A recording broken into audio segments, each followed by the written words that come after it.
You're like giving them like a tree. Like, well, yeah, like I'm just browsing. Oh, great. What are you browsing for? And then it's an open-ended question. It's tough to be like, no.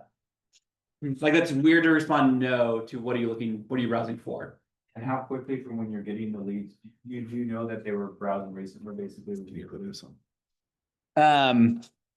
Yeah, most of the time. I mean, our lead system, we do know that they were browsing recently, and we know what house they were looking at.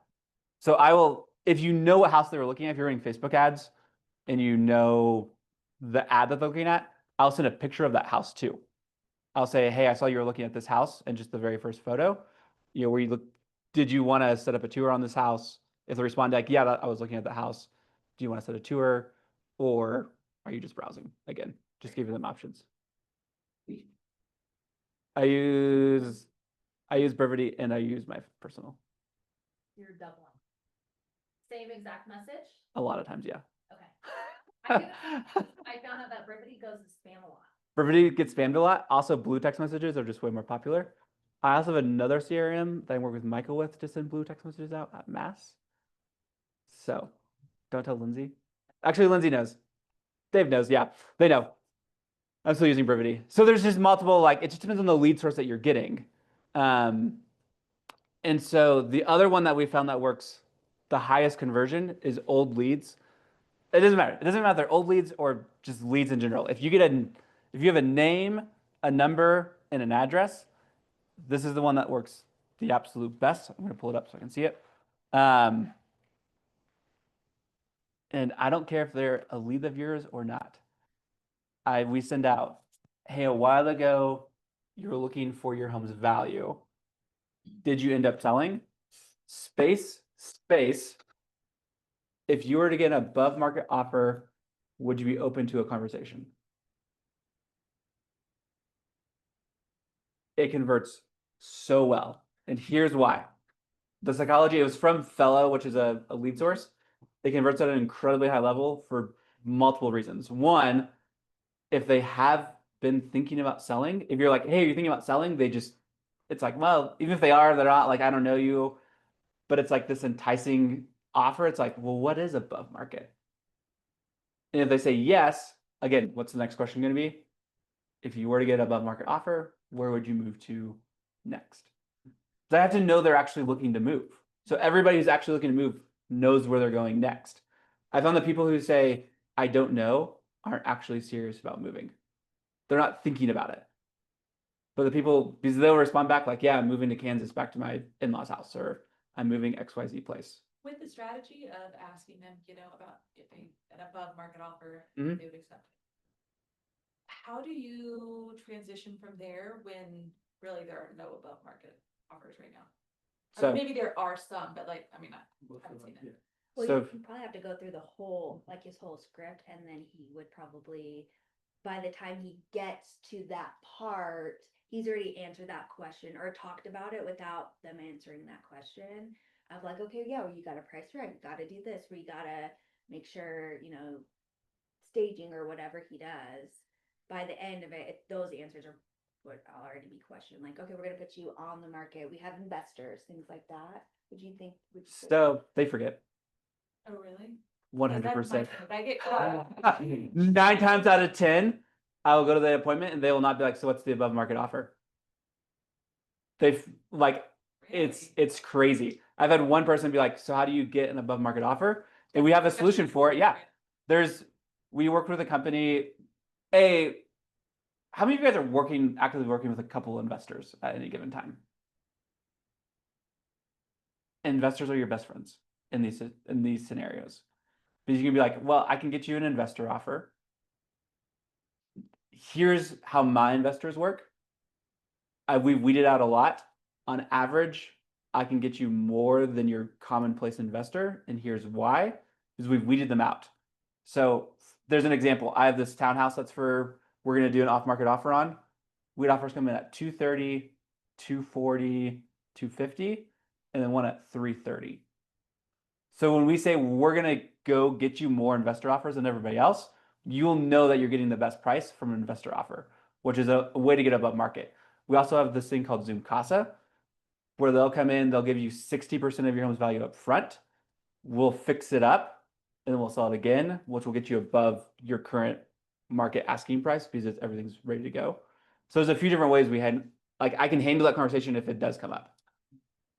But it's all about how you, being confident, like, hey, I have the investor pool to go get you this. And I would much rather sell it to a lot of times an investor if it's a crappy house. Do you ever just ask people, what is market value? Some Like, people, how do some you- people respond back and like, well, what's market value? And then you're like, can we hop on the phone really fast and talk about what market value is for you? Like, I need to know a little bit more about your house before I can answer that question. Yeah. So then you're on the phone. See, like all of these texts, I just want to get them on the phone. It's like weeding out. It's like just a more efficient way to get people on the phone. Still homes that are going for above market value. Yeah. I've had 2 of my recent listings that have closed last month go for over asking. And they were priced at a level that I was like, ooh, we might be on the market for a little bit. Both of them got first day offers. Wow. They were 5 or 10K under, just depending on the house. And I told my seller, here's the situation. We can either accept this offer, it's day 1. Here's the pros and cons, or we can risk it and hopefully come next weekend, we're in a better situation. Sure enough, both of them were like, let's risk it. It's day 1. Why would I take a lower Yeah. offer on day 1? And we were 15, 20K over on both of them, bidding wars. It's crazy. I was at the point where I was like, I'm not doing COVID all over again. You're bringing me your best on final right now. Whoever wins gets it. I'm not doing this. Because I was playing phone tag for hours, going back and forth with agents. Because that's the best part about our job. If our client gives us permission, Yeah. we can disclose what the offers are. Yeah. Even if it's verbal, I'll be like, hey, I have a verbal offer for this. It's not in writing yet. But if you can beat it, cool, we'll go under contract. That's all I did all weekend. So I think, yeah, it's like they want to sell. Like once they've raised their hand, you're like, okay, now I just got to find your motivation. Like that's what it's all about. Like the moment you're like, why are you actually looking to sell this house is what you're trying to actually figure out. Can you read that text again one more time, please? Yeah. So it is, hey, you came in a while ago looking for your, I'll send it out in the group chat because it's very specific. But yeah, I'll send it to everybody. But it's such a valuable, like, if you were to get above market offer, would you consider it? Or would you be open to conversation? Because that just gets people like to raise their hand. I have a question, this may be dumb, but are you like automating these conversations with them through text, or is it literally you just like copy pasting?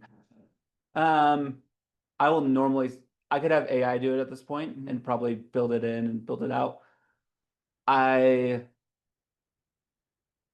sit there and think about it sometimes for a moment, depending on what they say. And so I want and I'm also like, I will go look up their house and like spend a couple extra seconds and be like, do I think this is a shitty house? Or do I think this is like what do I think is actually going on here? I'll like forewarn them off on their age. Like I'll just creep on them a little bit to like try to help me understand where they're at. Because it's like, if you know the person's 65, 70, 75, like they're most likely going to move to a retirement home. And so then it's like, okay, well, if this was my mom, how would I want this person treated? And so that's where like there's some nuance of like, yes, you can blast through things. And there's a lot of people who just like blast through it. And I'm like, spend a minute and like try to figure out who this person is that you're talking to. This doesn't take very long. And that's the number one way I increase conversions is knowing who I'm talking to most of the time.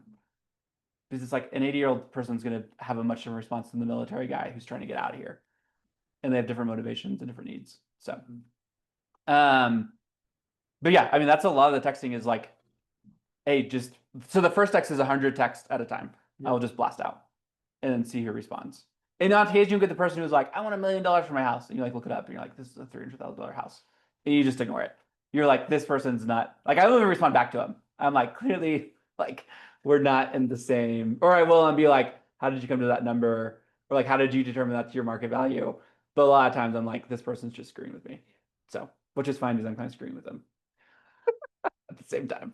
So, Question. yeah. Part of what brought me to this meeting, especially timely now, is I have decided to take this stack of open house feedback forms. That's ridiculous that I did not do proper follow-up on. Okay. Over the last couple of years, maybe 3. Maybe did one touch and then just blah. So some of these people gave email, some of them gave phone number, some of them gave both. I'm pretty good Yeah. at the open house. Mm-hmm. And then I get fearful with the follow-up, so unless the ones that were really tight. But there's this part of me that wants to look up the people that didn't give me their phone number. and find them on forewarn, thinking it's been enough time that they don't remember that they gave me their they didn't give me their phone number. Do you think it's cool to call or text someone who didn't give me their phone number? 100%. Because I see different things. I- like to have conversations online that they're like, no, that's creepy, don't do it. But I'm like, that is part of my friend. That's bullshit. Like no one knows no one understands what we're doing on the backside. Like no one even knows like how I got their number half the time anyways. That's where I'm like, Even if they did write it down. even if they did write it down, they forgot. Like I give my number out all the time and I'm like, oh crap. Like yeah. The only thing you need to be careful of is the do not call list. So if they didn't give you their number and they're on the do not call list, you can get in legal trouble. But if they give you the number and they're on the do not call list, it does not matter. I would also argue that if you're like individually calling, don't put them into like a huge dialer. But if you're individually calling that person, the chances of from your cell phone hand dialing, the chances are so low of like a do not call list. Okay, so it's a slim chance I'll get in trouble. I've had one person like get pissy and threaten about but you could figure it out real quick. And he's like, what was your name again? And what brokerage are you with? And I was like, you have a nice day. And you click back, right? But I was also not calling from my personal cell, so it was like, Yeah. So Yeah. It depends on how you're doing it, right? Like if I'm gonna do something a little creepy like that, I'll do it for my personal cell just so that it looks, if I do get in trouble for it, it's like, hey, I hand out this person, there was a wrong number here. There's a lawyer answer to that question, but there's a reality of like, I'm willing to risk some for business. okay. Whatever the zero, I've sent out, I mean, I think I said 10,000 texts. I've probably sent out well over 100,000 text messages. and in your case, I would also say like, if you're calling people from an open house, very slim chance. Very slim chance, They yeah. remember that they did not specifically put their phone number Right. down. You say, no, That's you what I definitely think did. too. You definitely wrote your phone number down. How the fuck else would I have called you? Right, or Yeah. I would even start it off like, you walked this open house 2 years ago, I just wanted to check in on you, see how things were going, like, if Yeah. you do it like that, nobody's ever gonna get pissed. You But you told might me. run You into told me, somebody yeah. that's like, I'm on the do not call list, don't call me, then she's like, I'm so sorry, okay, bye. Also, if they walk into the open house, they're probably not that type of person. Right. Right. Right? No. Like, Okay. yeah, they've got to have like some sense of like friendliness to them to walk into an open house and be willing to talk to a real estate agent. So, Thanks. but I've sent out a lot, and a lot. And even like Michael and I have talked a lot about this. Michael Hopkins, he runs High IQ. He sent out millions of text messages and calls, and very rarely one like TCPA actual complaint, which is at KW while we were there. So, and it's like he was sending 2 messages at a time, and then like he sent a message, they said stop, and then he sent another message. Like the way the automation worked, it was weird. So it wasn't like he even technically did that. But So. because these were open houses and people were generous enough to fill it out, I Yeah. could probably start with. Yeah, so this is how I would text those open house leads. I would say, I'd probably say your name just because the chances of them maybe remembering you is somewhat high. What's your name? Kira. Hi, hi Jonathan, this is Kira. You walked in my open house a while ago. Did you ever end up buying a house, or are you still looking? Right, like it's a really easy, like super simple text message. And it cuts Start with all the extra out. Yeah. You should start with phone calls because they're not 100% cold. Yeah, I would start with the text. I Like, would start with if you get that text message, hey, who's mad about that? Like, I'm like, oh, they're following up in a really nice way. They were curious about my home search. Yeah. Like, it's just such a friendly. that makes it even less. Because the amount of agents who I see who will send text messages like, I am Jonathan with Real Brokerage, and I've done blah blah blah blah, and it's like, I didn't barely even say my name half the time because they don't care. Like they just don't care who I am. Like even when I'm cold calling people, I'm not like, hey, this is Jonathan. I'm like, hey, this is, we'll get into the scripting that I use on phone calls, but it's like, they don't care. They don't care that I'm at Real. They don't know what Real is. They don't know what Flourish is. Like it's just noise. So it's like, just cut out all the noise and just ask questions. That's really what you're doing. So let's talk. That's like texting, and you just have to send a bunch to get the numbers. And so even talk to like your title person, like they'll send you out, or like if you have a listing, like get everyone's number, like you can get a bunch of people surrounding and be like, hey, I have an open house this weekend, and just bust it out that way. There's so many ways to For do it. people that have just, I don't know if you experience this, but like just like register on your website. Yeah. Like they go to explorespringshomes.com, Mhm. blah, blah, blah. And then they register, so old lead. Do you Yeah. say you registered on our website? No, absolutely not. Okay, how would you? I would send the exact same thing. Hey, I saw a while ago you were interested in buying and finding a house. Are you still looking, or did you end up finding one? So, because they'll be excited to tell you if they found one, Yeah. which is a bummer. They're excited, you're sad. Yeah, but like they'll tell you, or like they're like, oh no, we're still looking. Thanks for following up. But even the ones that they've already bought something, turn it into a seller lead. Yeah, exactly. Like You you're just change the address. Are you still? You're talking collecting to information, somebody? yeah. Yeah, what's your Exactly. address? Let me set you up on this.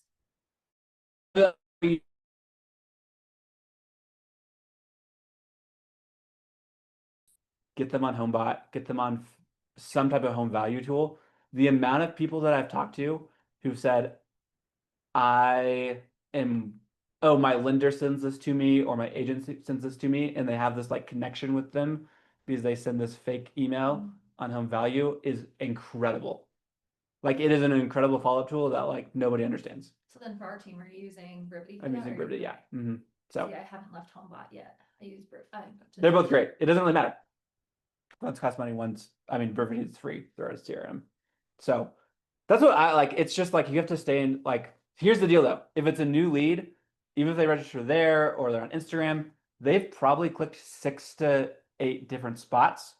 So Derek and I talked about, he was our old managing broker. He goes, it's a paparazzi stage.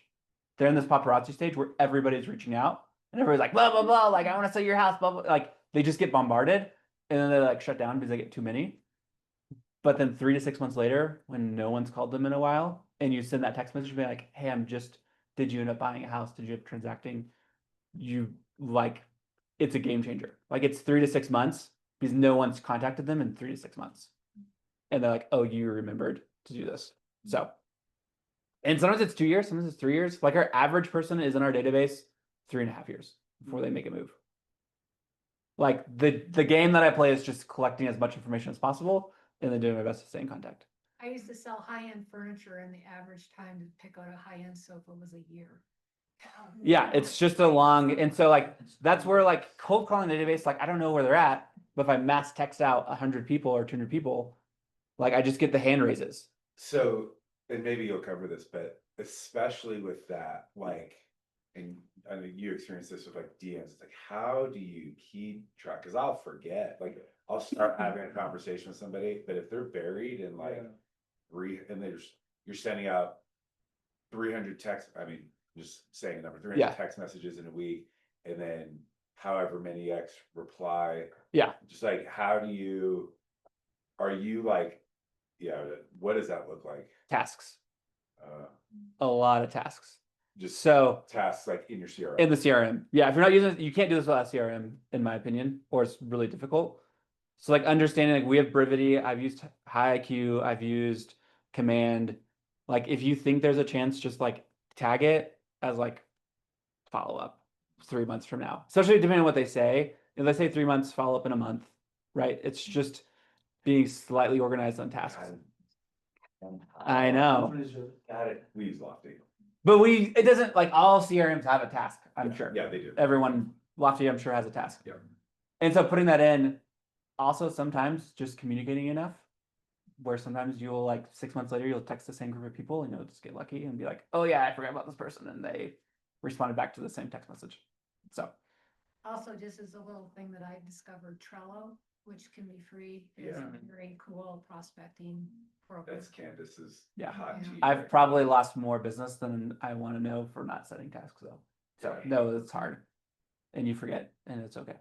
You have to set the task and then you have to Do the task. And then set another task. Yeah. Yeah, that's another task. minor details. Yeah. It depends too. Like if they set the appointment right away, then it's like, okay, they're gonna go into like the appointment set and Yeah. it's easier to follow up with. So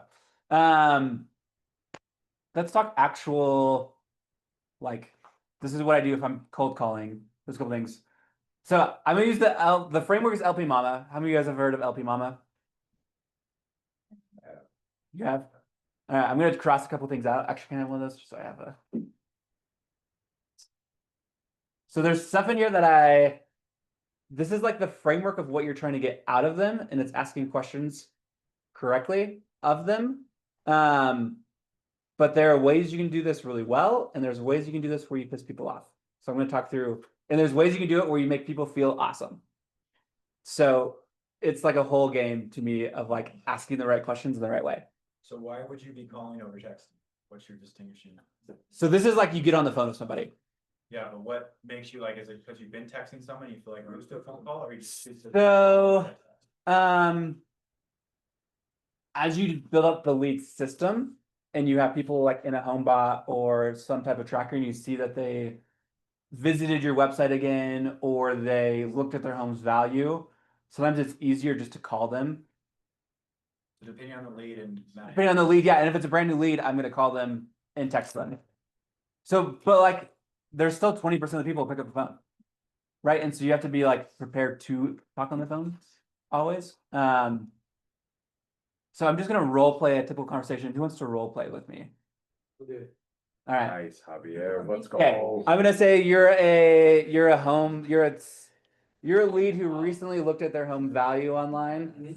I know some of you guys don't have that, but build that out. If you need help with that, I will help you build out that system because it is incredibly valuable. All right, ring ring. Hello? Hey Javier, this is Jonathan with the Flourish Real Estate team. Hey, I saw you're checking your home's value online. Were you looking to make a move or just kind of browsing for that? I was just browsing, I was just curious. Oh, cool, absolutely. What did you think of the value? Was it too high, too low, or just right? It felt a little bit low. A little low? Okay. Have you done anything recently to your house to increase that value? I added a little landscaping to it. Okay, a little landscaping, any like paint, kitchen remodels, things like that? No, not really. Okay, gotcha. If you were to move, where would you want to move next? Rather than flying horse. Flying course, cool. What's important about flying horse to you? The golf. The golf course? Are you a pretty good golfer? Yeah. Yeah? What do you shoot there? 87, 88. Way better than me. I'm like 150. So I'm terrible. That's cool. So you want to be on the golf course. How often do you want to go golfing, man? Maybe 3 times a week. Cool. So if we were able to get you into flying course and you could go golfing 3 times a week, how would your life improve from that? Oh, tremendously. Oh, sweet. Okay, gotcha. So your house value is a little low. If what price point are you looking at for flying course? 1.2. 1.2. Okay. Is that like a strictly 1.2? Would you go a little higher, a little less? Like what's your more of a range? I feel like it depends on the house, yeah. Okay, gotcha. What are you looking for in your next house? 5 bedrooms. 5 bedrooms? At least. Okay, cool. Office. Sweet. Do you work from home? Partially. Okay, cool, cool. Basement. Okay. 3-car garage. Okay. So what's important about the 5 bedrooms? We have lots of kids. Lots of kids? How many kids do you guys got? We have 2 right now, but. All right. What ages are your kids? And a 4-month-old. 3-year-old and a 4-month-old. Okay, very cool. I have a 1-year-old. Man, life is fun. Yeah. So, if we were to find you the right house there in Flying Horse, how quickly would you want to be there? Probably within the next 6 months. Okay, gotcha. So pretty quickly. Cool. And you have the house to sell. Hey, I would love to do this. A lot of my clients, this is kind of when we begin the process, about 6 months out. Would you be open to me coming by, seeing your house currently, getting you a better value because you said it was kind of low, and then talking through what the move to Flying Horse would look like? Yeah, for sure. Cool. Would Tuesday at 2 or Thursday at 2 work best for you? Thursday. Thursday at 2? Okay, cool. I'll set you up right here. The next thing I'm going to do too is I'm going to send you a little bit of information about our team. I'm going to send you like a digital seller book just so you have it right in front of you. You can look through that before we come out. But I'll bring some comps out for you, and then we'll talk through what selling your house looks like and then moving, and we'll have a few options to you to buy before you sell if that's important. Sounds good. Cool. See you Thursday at 2. Good Thursday too. See you. Bye. Um, Okay, so here's so here's the thing. What did I hit? Location, price, motivation, sort of. I would not say I nailed motivation. I know he wants to go golf, but do I really know his motivation at this point? No, I don't. Well, yeah, you do. He wants to have more kids with his wife. He needs more space. I don't know his true motivation because I don't really know why his current house is not working for him. Yeah, like motivation, cause that could just be like if it's right, we'll do it. Yeah. It's not like a heavy motivation is what I would say.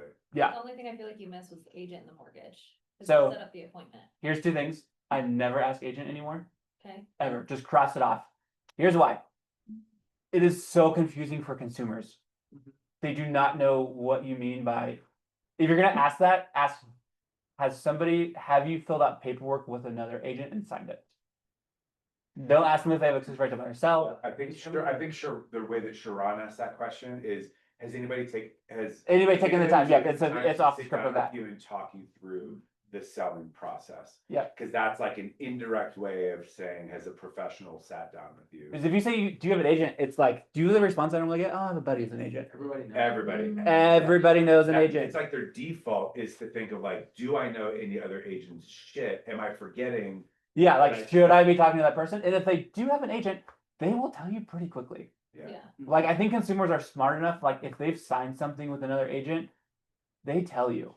Also, though, and I went through this a lot with like expireds, is people will also just tell you that they have an agent. Sometimes that's Yeah. like default reaction. In open houses, do you get that a lot? Where people just like, they're like, oh, I already have an agent. Yeah, and even just reviewing these open house And- forms that I said, like, I have a thing on the feedback form that says, do you have an agent? And they'll put yes or no, and a lot of times they won't put a name, but the ones that have a name, and now that you're saying this, though, I'm wondering if I should even have that question on my feedback form. No, because I personally, I would still like to have a conversation with that person. Yeah, They might have said it, like, you just don't Yeah. know like what the scenario is, and Right. it's a lot of times it's like when people walk into the furniture store, right? Like they have a gut reaction, which is, I don't want to talk to a salesperson. Yeah. So like, hey, can I help you find anything? Nope, we're just looking. It's like, no, you're not. You've been looking for a fucking year. Yeah. I've seen you for 100 times. Yeah. I'm gonna sell you a fucking couch. So like, it's people. Yeah, it's the person they asked me at the toilet district, like, are you looking for a Highlander or looking for a Forerunner?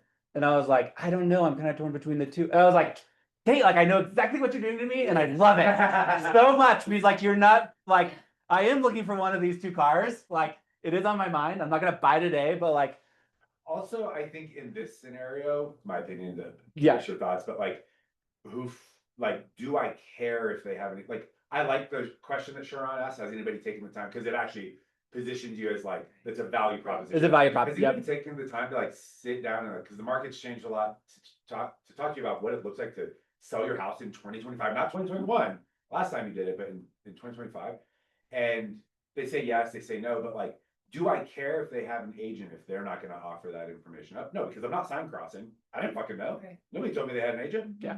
Also, my favorite question, if someone says, I have an agent, the very next question I ask is like, oh, maybe I know your agent, who is If it? you Yeah. have no idea, like. And then if they go, but, you're like, you liar. So I do that with open houses, and whenever they say yes to an agent, I'm like, oh, perfect, what's your agent's name? That way I can send them a follow-up email so they know you were here. Now they're proactively reaching out. And I've caught so many people in lies that way where they're like, oh, I don't have one. And I'm like, oh, okay, cool. Like, here, now Yeah. I'm gonna reach out to you directly. I'm gonna give you all this Yeah. information because now they feel like they're missing something. So Got they're it. gonna Yeah. backpedal. Right. Oh, that's excellent. So on the mortgage question, it matters. Once you say 1.2, I just ignore it. Here's the other thing.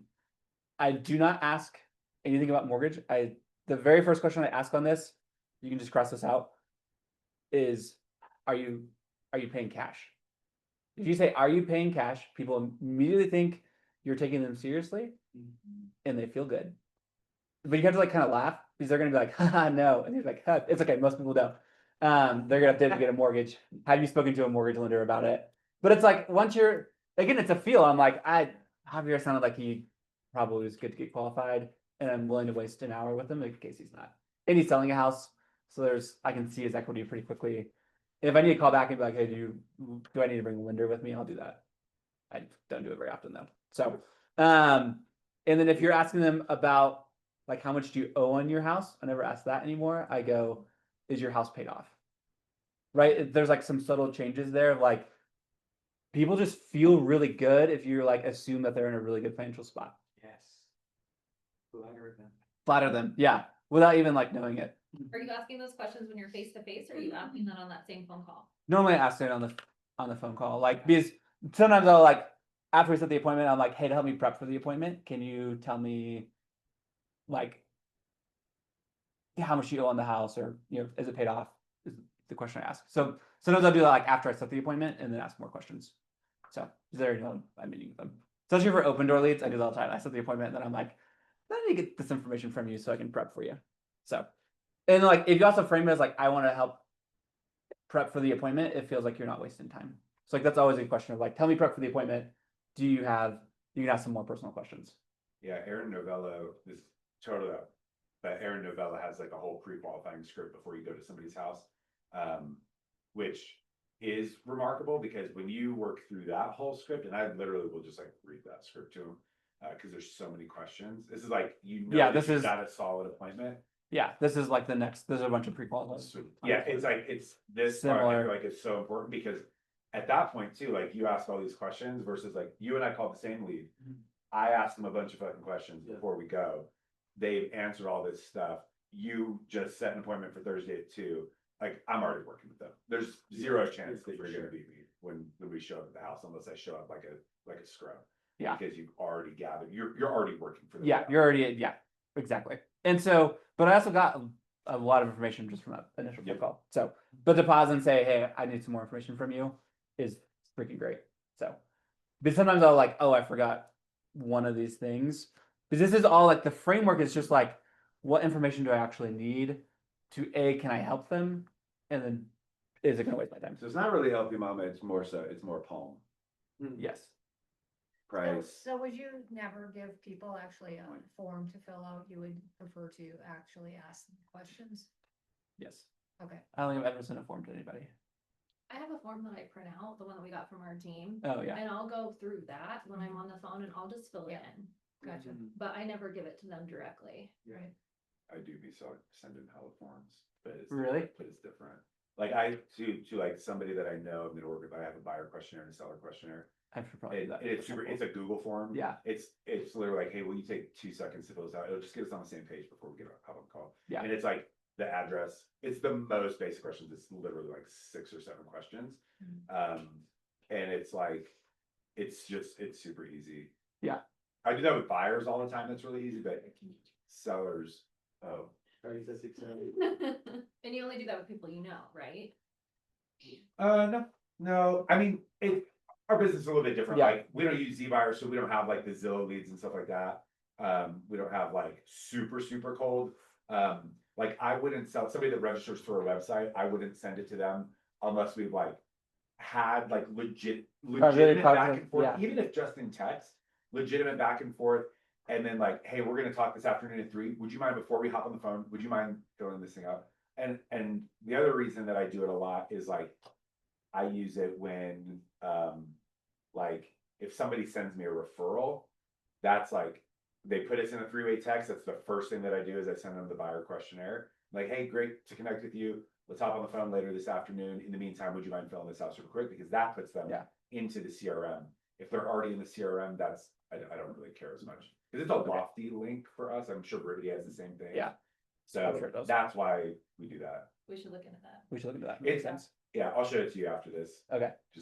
We just made like a little landing page, and that's the best part of it. It's like somebody that's not in the CRM, it puts them into your CRM for you. Yeah. Because I'll forget. Yeah. Or I will. Do you guys want to do? I think it's like better like just to practice with somebody and then come back and ask questions. So we're gonna. Before we do that, I want to talk about actually 2 other things I want to talk about. There's 2 really important things that I am constantly thinking about when I'm making phone calls. One is what's the first word they said? Hello, hi, hey. I want to mirror that back. I'm not sure if it makes that big of a difference to them actually, but it gets me in the mindset of like, I want to mirror their energy. I want to mirror their personality, and I want to mirror what they're saying. And so it's more of a mindset game to me than actually like, I think this makes a huge difference in the sales. Because you think about it like mirroring and matching the lead that you're talking to is probably a lot of it. If they're like a high D personality, I am like getting through these, like, I'm not asking multiple questions because I'm assuming that they just told me everything I needed to know. Versus if they're like an I, which is Javier, right? Javier is really easy to talk to. Like, I'll keep on asking him questions, and then we're gonna feel like best friends at the end of it, right? Like, if it was actually like, sweet, can we go golfing together? Like, do you want to go do that? Like, it's because I could tell right away he was an I, right? Like, you'd be like, yeah, sure, like we're gonna be best friends through this process, and it's gonna be really fun. Versus like a C, who's like all about the numbers. When you start asking them questions, like they're gonna be like, I owe $2,557.33. You're like, okay, you're a freaking I. Versus the or C, sorry. Versus the I is like, I don't know, I owe like 250. I don't really know what I owe. And so like mirroring and matching that personality is very important. So One thing you also did is you related to him with the kids, the golfing. there's people who will argue against it though. So, okay, so This what is an argument against it. Yeah. This is personality matching. So I do want, before we break off, I want to talk about the little role play call that they did. Cause there was a lot of like, wows, right? When you guys watched that. So what did you guys notice that he did? What I was gonna say in terms of what you just said is he did that, but he didn't allow that to become a 30-minute conversation about kids and golf. It was like connect, move on. Connect, control the conversation. Because that's how you end up talking for 30 minutes about not business. And you're like, oh, Jesus. And you have to like really reel it in. But Also, it's about them. So if you are doing that, be careful. Because if you're like, if they're like, if Javier like, I just want to why, and you're like, oh, so did we. Sometimes you like build a common bond, but you also want them to be the hero. And so you want to like, tell me more about your trip to Hawaii, and not like, I'm going to tell you everything I did in Hawaii. Like, no one cares. Yeah. Anyways, sorry. What else did you guys notice about the phone call? I What feel did you like something, and this is probably because of our training, but he could have gone a little bit deeper in the motivation behind, which I don't know Yeah. if I mentioned that. Because as you guys now make golf content, so that's the reason why. Yeah. I'm like, if he takes me there and he finds out about me golf content creation, that'll be super, super awesome. Yeah. Because then you just build up more. Right. Yep. Yeah. I like immediately was like, I didn't get his motivation actually. Yeah. So Yeah. Kim, what did you think about the phone call? I wish I were you. you trade me Instagrams. Come on. What I really liked is that you knew where you were going, and I think that's where I struggle is. Yeah, it's the I framework, don't right? know- Right, I don't know where I'm going really in the end. It's not clear for me, but it was very clear for you. You know, you personality matched, you validated things that he said, and then you were on to the next thing, and then you knew where you were at Yeah. Thursday at 2:00. Control the Yeah. conversation. Yep. Yeah, how did we feel about the way that he asked for the appointment? I thought it was good. Yeah, I it's can good. ask too many questions. Yeah. 'Cause sometimes you get into this and you go like, I need to ask every single little question. And then. Yeah, the goal is to set the appointment. Like, By the time you go to ask for the appointment, it's awkward. Like if there's a natural spot in the conversation to ask for it, just ask for it. yeah. And do you guys remember what he said when he set the appointment? I need to remember. The one thing he did really well too is Well, that, well, I think I know about okay. the date. Or he Yeah, gave yeah, him okay. 2 options Mhm. instead of being like Tuesday at Yeah. 2. Tuesday or Works for Thursday you. and two. So instead of having it open ended, like what days work best for you? And they're like, I don't know. He That's very- so confusing to people. Yeah. Yeah, like I don't want. Also, to- life hack: set all of your appointments at the exact same time every day. Then you never have to think about it. 2 o'clock, I did notice that you did too, yeah. 2 o'clock both days, and then you're not like wondering about, am I free? Like I know exactly that like it is time blocked on my calendar that I have an appointment at 2 o'clock most days. Well, and subconsciously, it just made me think like, oh, I cannot say no. And dang, he's probably busy. And he knows his schedule. And so he knows that these are his 2 windows of time. Yeah. And people don't like to Mhm. make decisions, or they just want easy decision like A or B. Mhm. Like when my husband asked me what I want to eat for dinner, I'm like, you have to give me options. There's too many options for me. So like him saying Tuesday at 2 or Thursday at 2, I'd be like, cool, Thursday at 2 works. Do you want to get really nuanced on here? I was about 2 other things I said. nitpicking. This is nitpicky in a good way, but you can nitpick me in a bad way. Most of my clients are, when I meet with them, are 6 months out. These people are afraid they're going to waste time. So you're already like, you're assuming you're a client. And then most of my clients are in the same position you are, and this is when we meet. 2, are you open to meeting? Yeah. 88% of people want to be open-minded. So your chances increase 88% if you say, are you open to meeting? Because they don't want to be like, no, I'm closed. Who wants to be closed? You feel like a dick if you're closed. They click me the other way. thing. Ask for your appointment, I will ask. In some way, shape, or form, or all the decision maker present. Yeah. Is your wife in on this appointment too? Is the other person who owns this home in on the appointment too? This is what I've found. I've had it come up once or twice where one of the decision makers weren't there. If they're the one filling out the online information, they are the decision maker. Like my wife would never fill out anything online for finances or cars or anything like that because she's like, Jonathan's gonna be the decision maker, so I'm not gonna waste everyone's time. Yeah, and I think you can flush that out because I agree with you. I 100% agree, though. Because the worst is you go on an appointment and then because what's the immediate objection if you go and My it's wife's just me, Well, let me talk with my Let me wife. talk to my wife. right? And it's like, well, you kind of screwed yourself because you should have just set the appointment, and then now I have to explain to my wife why I think we should use Sam when she's gonna say, yeah, but we love Eric, but Eric is my friend. I'm like, yeah, I know, but Sam, well, he was here. It was good. The other thing I like about Should have been here. the other thing I like about the 2 on Tuesday and Thursday is if they can't make those times work, they'll say, I work till 5. Yes, And then I you get can that all get the it time. So quickly versus them being like, oh, this just doesn't work for me, or I'm 3 weeks out. They'll be very direct with you. Like, I work till 5 Monday through Friday, so we gotta do it later, or can you do a Saturday? Yeah. Okay, how do you feel about instead of saying, are you open to using, are you opposed to? Would you be opposed to? Yeah, either one of those work. I think, are you opposed? Like, would you be opposed to meeting on Tuesday at 2? I do. I like live in a positive world. Yeah. And so that's like the only 100%. Depending on the appointment and depending on the person, I will ask that question. I actually just started the book, The Conversion Code, Yeah. and they were saying, never ever start a call with, is this a bad time? No. And I think they also were inferring, don't say, is this a good time either, but certainly not, is this a bad time? If you answer the phone, it is a good time because you answered the phone. And Yeah. if it's not, you'll say, can you call me tomorrow? I'll tell you the verbal jujitsu that my wife uses on me all the time is, would you be willing to?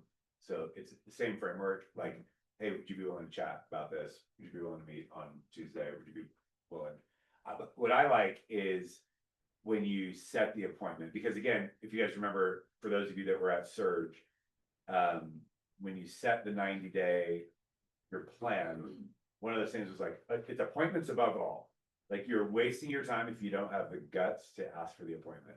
And that could be with Z-Buyer leads, that could be with calling old leads, that could be with DTD2 people that you're just following up with. If you are not there to set an appointment, you are literally just doing stuff to make yourself feel good, but you're not actually furthering your business. Yeah.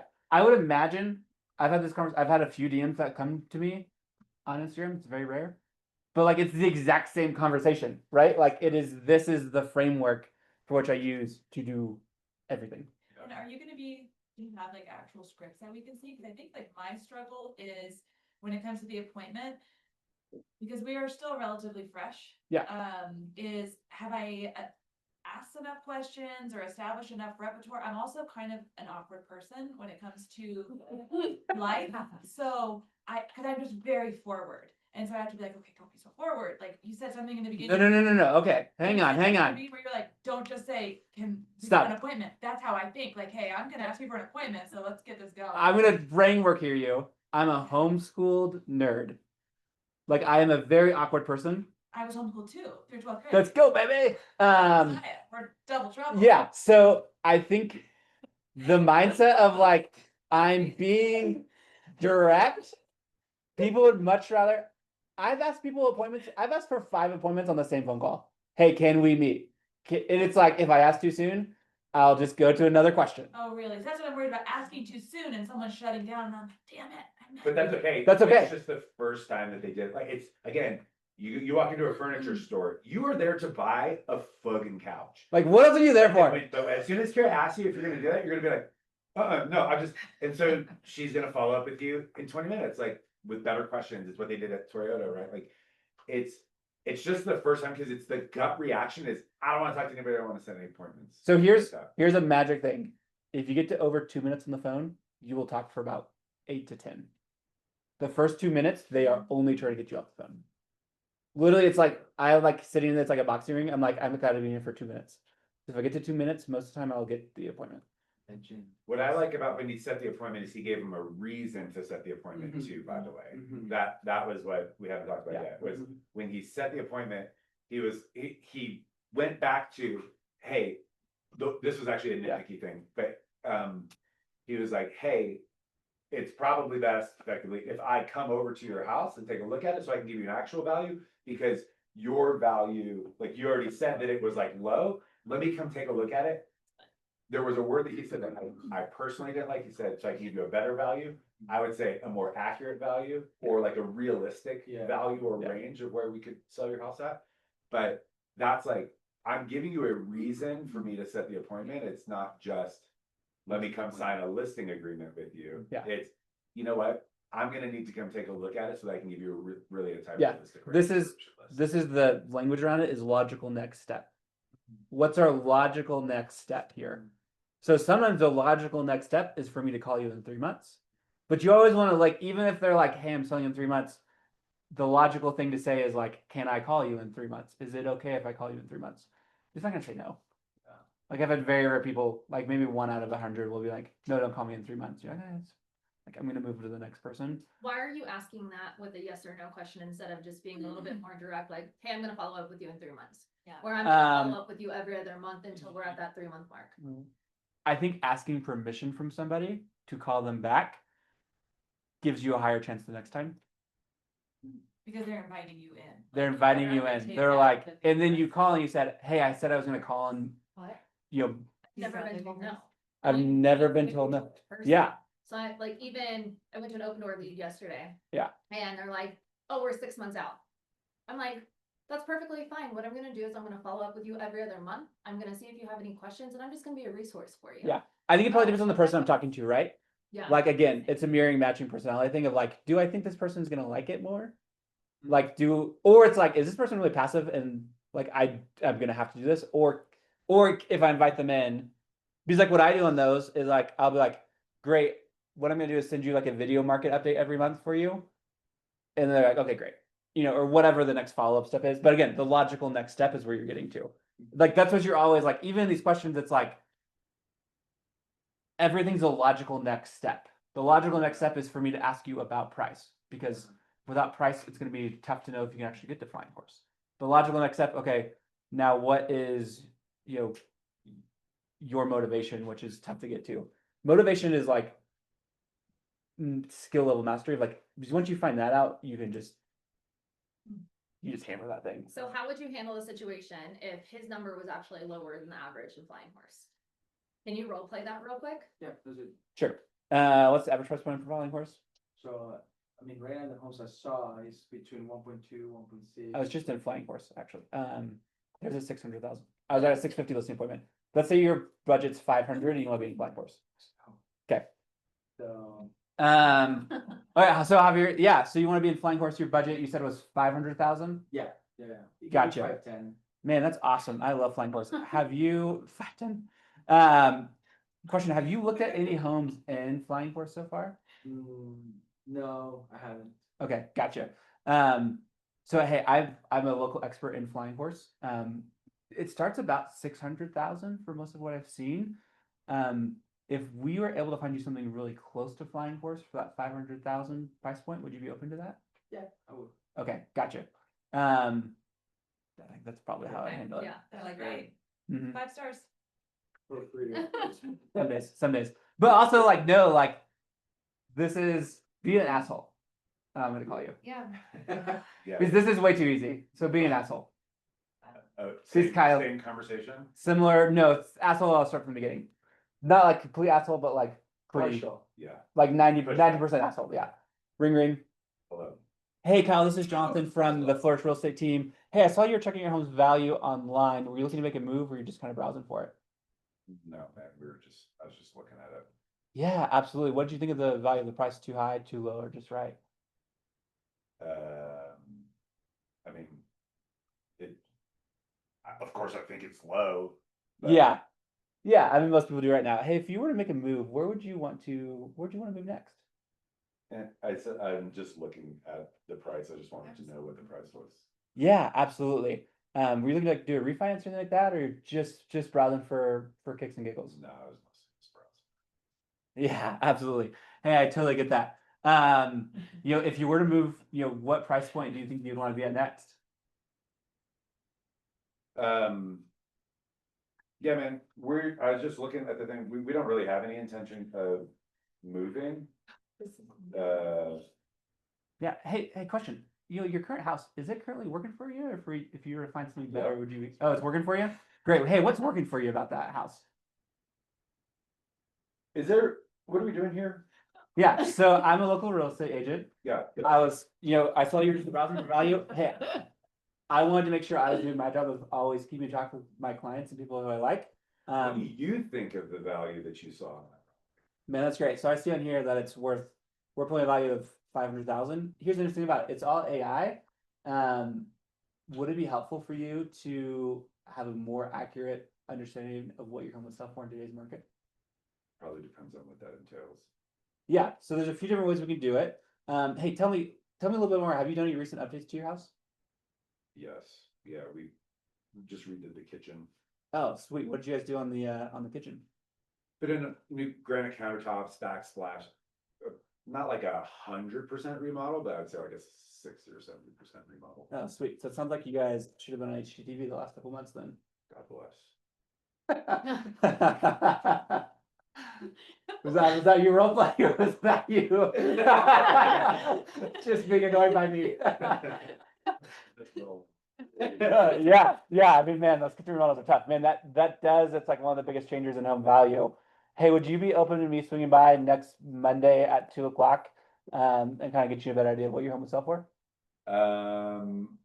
No, I don't necessarily think you need to come over, but what would we need to do to just figure out, like, because I would like to know a more accurate, if this is inaccurate, or if there's a Yeah. website that I can look at that is. Yep. So here's the tough part about all of like Zillow, our tool, there's not eyes on the actual property. So like we can't see what you've done to your kitchen. If you want, if this is helpful for you, send me some pictures of your kitchen. I'll comp it out and let's hop on another phone call. We can kind of talk through value and kind of what you're looking to do.